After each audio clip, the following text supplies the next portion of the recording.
परी अगं काय करणार होतीस तू? काय झालं होतं तुला?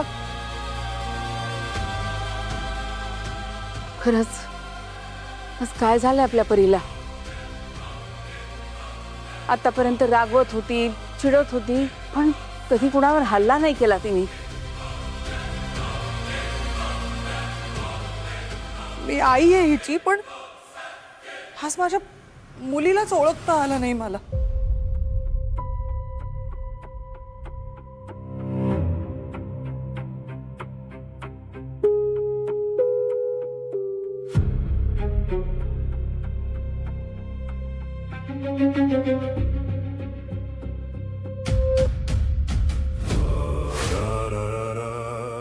अगं वहिनी, काय झालं? तू तू अशी का ओरडत होतीस? परी, परीला काय झालं? आई अगं.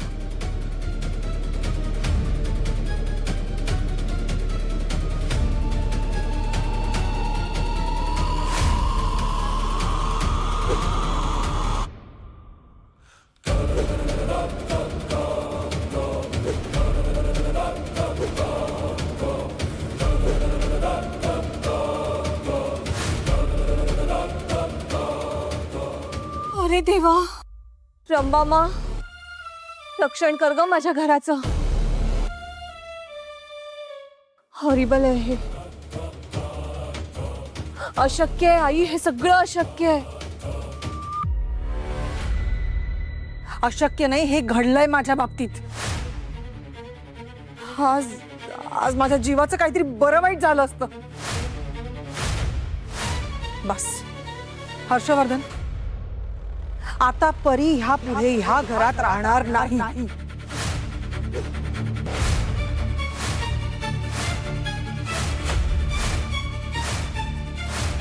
काकू अगं काय बोलतेस तू? हे आत्ता हा निर्णय घेण्याची वेळ आहे का?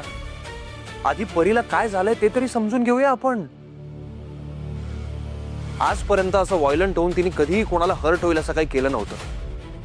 मग आज या एका प्रसंगावरनं आपण दोषी ठरवायचं का तिला? दोषी ठरवत नाहीये मी अभि.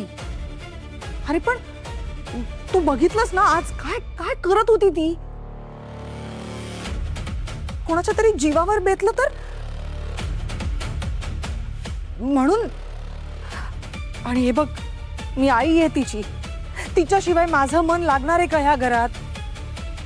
पण आपल्या घराचा, आपल्या घरातल्या सगळ्यांच्या सुरक्षिततेचा विचार करून या निर्णयापर्यंत आली आहे मी. काकू पण अरे माझ्या मुलीवरती एवढं मोठं संकट आलेलं असताना ती कुठेही जाणार नाही.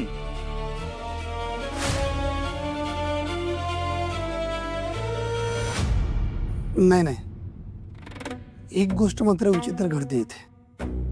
आजवर परीने आपल्यासमोर हट्ट केले, रागराग केला, वस्तू फेकल्या, पण ती अशी कोणाच्या जीवावर उठली नव्हती हसतागत.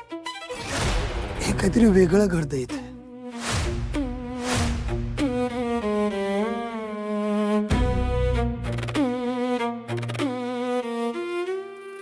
मलाही तसंच वाटतंय. आपल्या ह्या घरात अशा बऱ्याच गोष्टी घडतायत ज्या फक्त डोळ्यांना दिसत नाहीयेत. कोणीतरी आपल्या घरावर, घरातल्या माणसांवर काहीतरी अघोरी प्रयोग तर करत नाहीये ना?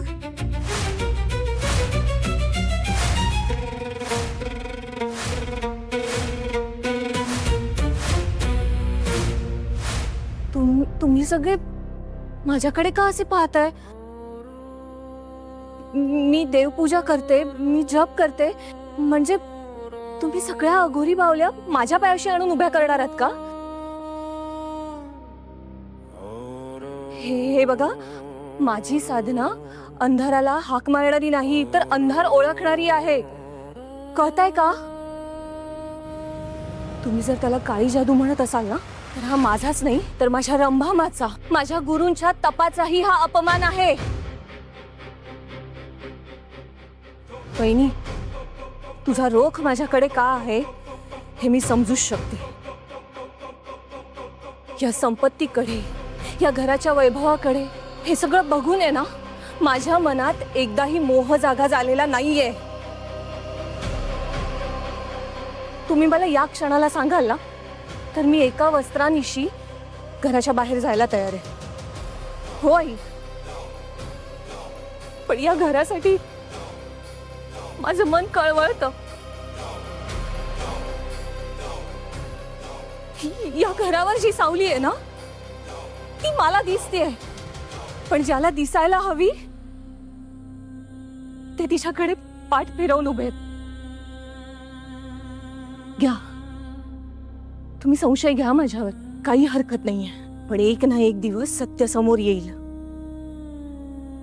त्यावेळेस सगळ्यांच्या नजरा माझ्यावर नाही, तर स्वतःच्या निर्णयावर असतील.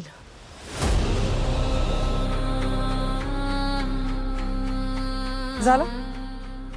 इमोशनल विक्टिम कार्ड प्ले करून झालं? हे बघे, तुझ्या डोक्यात मनात काय चाललं असतं ते तुझं तुला माहिती. पण जर प्रश्न माझ्या मुलीचा असेल ना, तर मी शांत बसणार नाही. मला धमक्या द्यायच्या नाहीये. मी ठरवेन मला केव्हा बाहेर जायचं आणि मला केव्हा इथे राहायचं. मीच ठरवणार जे काही आहे ते. तू आहेस कोण ठरवणारी? म्हणजे तुझा सगळा आरोप माझ्यावरच असणार आहे का? हे सगळं मी घडवून आणलंय का? म्हणजे परी कसंही वागली तरी चालणार आहे तुला? आज माझ्या जीवावर बेतणार होतं. बस बस. आज ही परिस्थिती आली का किर्लोस्कर घराण्यावर? अरे ती बिचारी मुलगी कशी, बघा ना तिच्याकडे, तिची अवस्था काय आहे ते. आणि तुम्हाला दोघींना स्वतःला सिद्ध करणं जास्त महत्वाचं वाटतंय. शरम वाटली पाहिजे तुम्हाला. जरा परीचा विचार करा. एकमेकींवर आरोप करणं थांबा आता.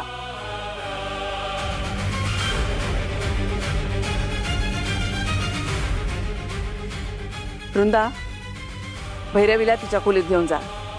आणखी वाद नको. जा.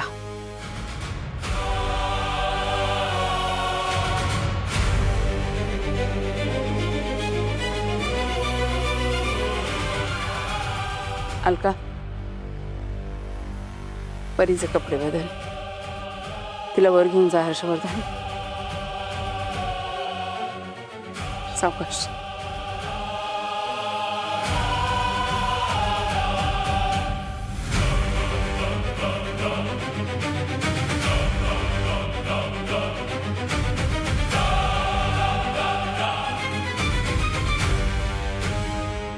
अभिमन्यू, मला वाटते परीला डॉक्टरकडे घेऊन जाणं आवश्यक आहे. हो, मी उद्या सकाळीच बोलतो डॉक्टरांशी. घेऊन जातो तिला.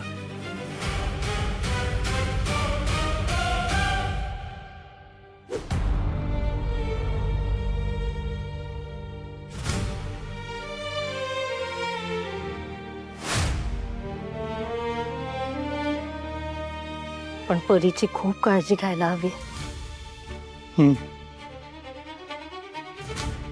दादा काही लागलं तर सांगा हा मला. हो, सांगतो.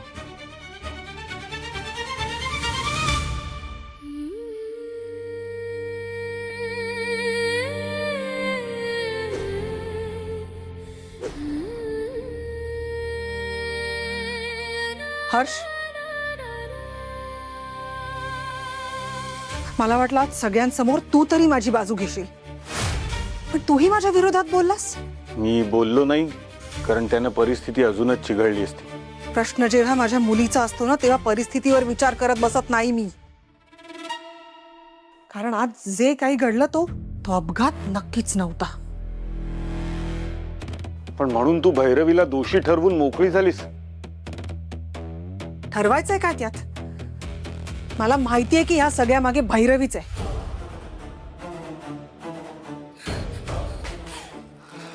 बस बस झालं. काही झालं तरी फक्त बोट माझ्याकडे. इतके परके मी या घरात. हवं तेव्हा अपमान करा, हवं तेव्हा घराच्या बाहेर जायला सांगा. बस बस हेच उरलं होतं. अहो, आता तुम्ही शांत व्हा. तुम्ही रागात होत्या बाईसाहेब. अशा रागातल्या गोष्टी कुठे मनावर घेताय? वृंदा, अगं वाईट ह्या गोष्टीचं वाटतं की माझ्या स्वतःच्या आईने माझी बाजू नाही घेतली ग. माझ्या बाजूने एक शब्द नाही बोलली ती.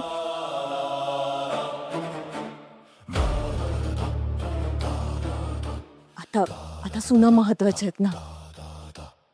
लेक नकोशी झालीये. नाही, मी लग्न नाही केलं. माझ्या या घरासाठीच मी आता परकी झाले. आज भैरवीचा चेहरा पाहिलाय मी जिवंत आहे हे पाहून तिला आनंद झाला नाही. भैरवीचा तो चेहरा हा खूप मोठा पुरावा आहे माझ्यासाठी. संजीवनी, तू वृंदाबद्दलही असंच म्हणाली होतीस, पण आज तिनंच तुझा जीव वाचवला. हो, आय अग्री. वृंदाच्या बाबतीतला माझा अंदाज चुकला, मान्य केलं की मी. पण एक अंदाज चुकीचा ठरला म्हणून सगळेच अंदाज चुकीचे होत नाहीत.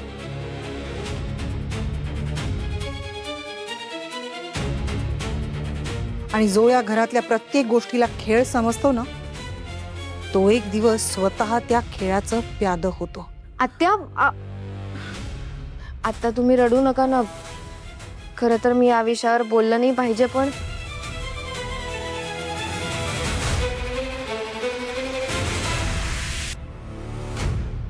जे काय असायचं ते असो, भावनेच्या भरात कुठलाही निर्णय घेऊ नकोस. भावनेच्या भरात निर्णय घेत नाहीये रे. पण आज माझ्या बाबतीत जे काही घडलं त्याच्या मागे तुझी बहीण भैरवी आहे हे नक्की. आणि खरं काय आहे ते शोधल्याशिवाय मी गप्प बसणार नाही. संजय, मी तुला एक गोष्ट सांगतो. तू जे शोधतेस ते जर खरंच असेल ना, तर घाई करून तू सगळ्यात मोठी चूक करतेस. आपण आता आधी परीकडे लक्ष ठेवूयात. भैरवीबद्दल पुरावे गोळा कर आणि मग काय तो निर्णय घे. ते तर मी करेनच. पण आजपासून भैरवीच्या प्रत्येक पावलावर माझी नजर असेल.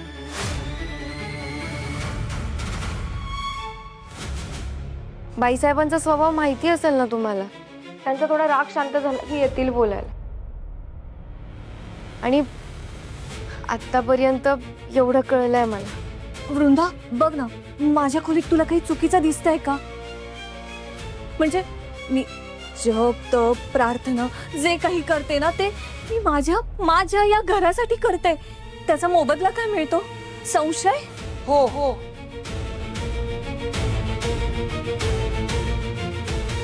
आहे माझा तुझ्यावर संशय. आणि जोपर्यंत तो दूर होत नाही तोपर्यंत मी शांत बसणार नाही.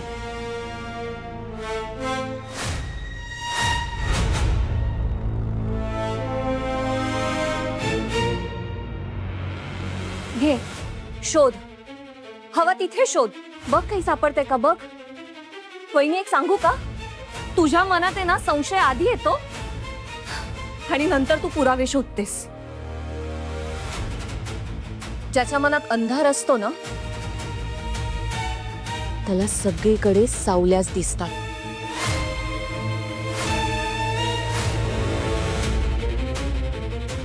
सापडलं का काही? नाही ना? आज नशिबाने वाचलीयस तू. पण तुझ्याच भाषेत सांगायचं तर नशीब कायम साथ देत नाही. मी शोधेन. जोपर्यंत पुरावे सापडत नाहीत तोपर्यंत शोधत राहीन. आणि एकदा का तुझ्या विरोधात पुरावे सापडले ना, की मग मात्र तुझ्या बाजूने बोलणारं कोणीही उरणार नाही. मीही त्या क्षणाची वाट बघेन.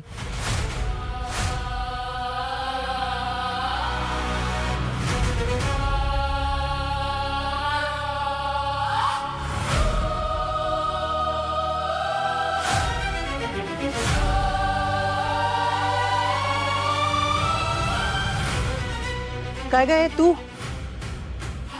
माझ्याबद्दल काय बोलत होतीस तिच्याशी? नाही नाही, मी तर आत्यांना शांत करत होते. अहो, आत्या म्हणजे आता आमच्या घरात नातीही बनवायला लागलीस तू?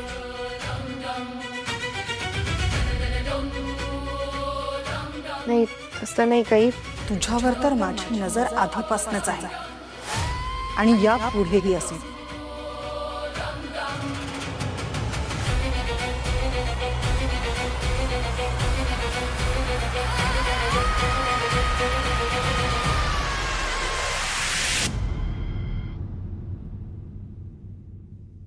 घाबरू नकोस, मी आहे तुझ्यासोबत.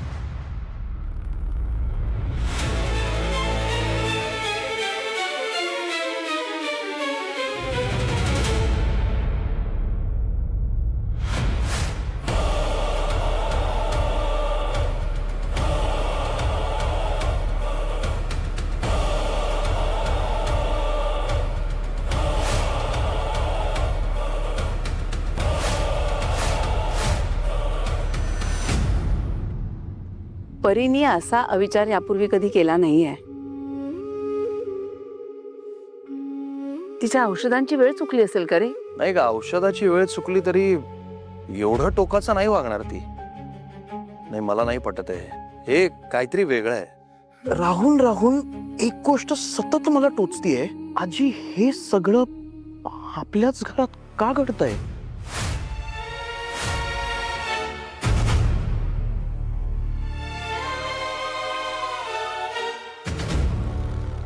नाही नाही नाही, हे सगळं आजच सुरू झालेलं नाही आहे.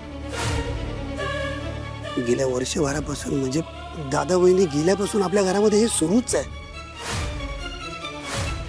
आज आपलं लक्ष गेलंय. नाही म्हणजे बघा ना, दादा वहिनींचा अपघात झाला त्या दिवसापासून आज तक आपल्या घरामध्ये पूर्वीसारखं काहीच घडत नाहीये. एका मागोमाग एक विचित्र घटना घडतातच आहेत. हो ना, आपल्या कुटुंबावर एवढा मोठा दुःखाचा डोंगर कोसळला, त्यानंतर आपण सगळे उपाय केले, पूजा केल्या, शांतीपाठ केले, पण घरातली अस्वस्थता काही संपली नाही. एक्झॅक्टली. म्हणूनच विचारतोय की म्हणजे बघ, जे काही घडलं तो अपघातच होता आजी, का त्यामागे खरंच काहीतरी? शशांक,